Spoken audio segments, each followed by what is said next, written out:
వాయిస్లన్నీ వేసి రికార్డ్ చేయడం ఎంత పెద్ద తప్పండి. ఒకవేళ నేను తీసుకుని ఉంటే నేను విక్టిమ్ని వాళ్ళ ఫ్యామిలీని వాళ్ళని నడి రోడ్లోకి లాక్కొచ్చేస్తున్నారు మీరు. మీకు విక్టిములతో ప్రాబ్లమా, సమస్యతో ప్రాబ్లమా? మన యుద్ధం సమస్యలతో కానీ వ్యక్తులతో కాదు కదా. సో డ్రగ్స్ నిర్మూలించాలి. ఎక్కడి నుంచి వస్తున్నాయి, ఎలా వస్తున్నాయి, తీసుకుంటే మనం పడే ఇబ్బందులు ఏంటి చెప్పాలి. కానీ సో మా ఫ్యామిలీని అప్పుడే నా కూతురు జాబ్ కి అప్లై చేస్తుంది, అప్పుడే నా కూతురు యుక్త వయసుకు వచ్చింది, నా ఫ్యామిలీ నడి రోడ్డు మీదకి లాగేస్తారా? అందరితో చెప్తున్నాను, నేనేం చేయలేదురా బాబు, మా ఇంట్లోంచి బిర్యానీ వీడియో పెట్టాను, అది నా ఇల్లు, అదే నైల్ పాలిష్ ఉంది చూడండి, ఒక నైల్ పాలిష్ నన్ను కాపాడింది. మీ ఇష్టమా? ఒక న్యూస్ తప్పు చేస్తే నాకు ఒక పెద్ద మనిషితో అంటే ఈ టీవీతో చాలా పరిచయం అండి. నేను అక్కడే మళ్ళీ నా ఇది స్టార్ట్ చేశాను, నా లైఫ్ స్టార్ట్ చేశాను, రీఎంట్రీ స్టార్ట్ చేశాను ఈనాడు నుంచి.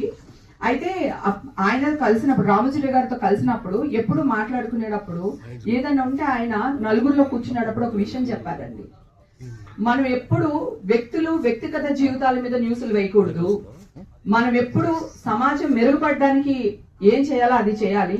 సమస్య పైన యుద్ధం చేయండి మీరు, వ్యక్తుల పైన కాదు. ఆ వ్యక్తులకి ఫ్యామిలీస్ ఉంటాయి, రిలేషన్స్ ఉంటాయి. నా ఊర్లో నా సొంత అక్క చెల్లెలే మీరు వేసిన న్యూస్ నన్ను ఎన్ని మాట్లాడినారు తెలుసా? మా అమ్మని ఎన్ని మాట్లాడినారు తెలుసా? ఇదంతా మీకు న్యాయం అనిపిస్తుందా? సరే, జరిగిందేదో జరిగిపోయింది. November 3 కి నా కేసు కొట్టేశారు. November 3 హైకోర్టులో నాకు క్లీన్ చిట్ వచ్చింది. నేను అందరు జర్నలిస్ట్ అందరి గ్రూపుల్లోని నేను ఈ మెసేజ్ నాకు వచ్చిన ఏదైతే కోర్టు నుంచి వచ్చిందో ఆ ఫైల్ మొత్తం పెట్టాను నేను. కానీ ఒక్కళ్ళు రియాక్ట్ అవ్వలేదు. ఇప్పుడు నేను ఎవరైనా ఒకరు కొట్టాను అనుకోండి, వాడిని ఎందుకు కొట్టుంటాను? వాడు నన్ను ఏదో చేయబట్టి కొట్టుంటాను కదా, కొట్టేసింది అని వేస్తారు. అసలు ఆ అమ్మాయి ఎందుకు అతను కొట్టాల్సి వచ్చింది, వాడేం చేశాడు, ఆ కోణం ఆలోచించారు. ఇవన్నీ పక్కన పెడితే నేను సిసిబికి వెళ్ళినప్పుడు June 3కి వెళ్ళానండి. అదే రోజు నన్ను అరెస్ట్ చేశారు. ఆ రోజు నా టెస్టులు తీశారు గవర్నమెంట్ హాస్పిటల్లో. ముందు మీడియా వాళ్ళు ఎవరు లేరు. టెస్టులు చేసి బయటకు వచ్చినప్పుడు మీడియా వాళ్ళు వచ్చారు. ఓకే, వచ్చినప్పుడు నేను గబగబా, మీడియా వాళ్ళు నాకు అండగా ఉంటారని గబగబా వచ్చి, నాకు టెస్టులు ఇప్పుడే తీస్తున్నారు, ఈ టెస్టులు రావడానికి 15 రోజులు పడుతుంది, మీరు పాజిటివ్ వచ్చిందని ఎలా వేస్తారు అని నేను కొంచెం గట్టిగా ఆవేదనతో గట్టిగా మాట్లాడాను. అప్పుడు ఒక పోలీస్ ఆఫీసర్ వచ్చి నా నోరు మూయిపోయింది. నేను ఇట్లా ఆవిడ చేతిని ఇట్లా గెంటి, కావాలంటే మళ్ళీ క్లిప్పింగ్ చూసుకోండి, ఆవిడని ఇట్లా గెంటి నేను మీతో మాట్లాడినప్పుడు అవును కదా, ఆల్రెడీ టెస్టులు ఉండుంటే ఇప్పుడు మళ్ళీ ఎందుకు చేపిస్తున్నారు అని మీరు అందరూ ఒక్కసారి ఆలోచించి మీరు అదే క్వశ్చన్ రేజ్ చేసి ఉండుంటే ఈ రోజు న్యాయం ఇంకొకలా జరుగుండేదేమో నా పక్షాన. నేను చచ్చిపోదాం అనుకున్నాను తెలుసా. మా అమ్మ నన్ను బతికిచ్చింది, ఈ రోజు మా అమ్మ లేదు.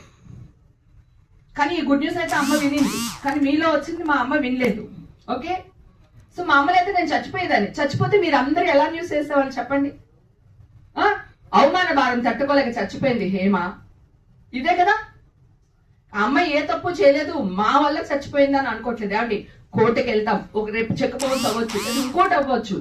నేను మనిషినే కదా, వెళ్తాం, కోర్టుకి వెళ్తాం, లేదా స్టేషన్కి వెళ్తాం, ఇంకొకటి వెళ్తాం. ఇట్లా బురద చల్లడం ఏంటండి? నిజాలు ఇప్పుడు 100 మంది నిర్దోషులు తప్పించుకున్నా పర్వాలేదు, 100 మంది దోషులు తప్పించుకున్నా పర్వాలేదు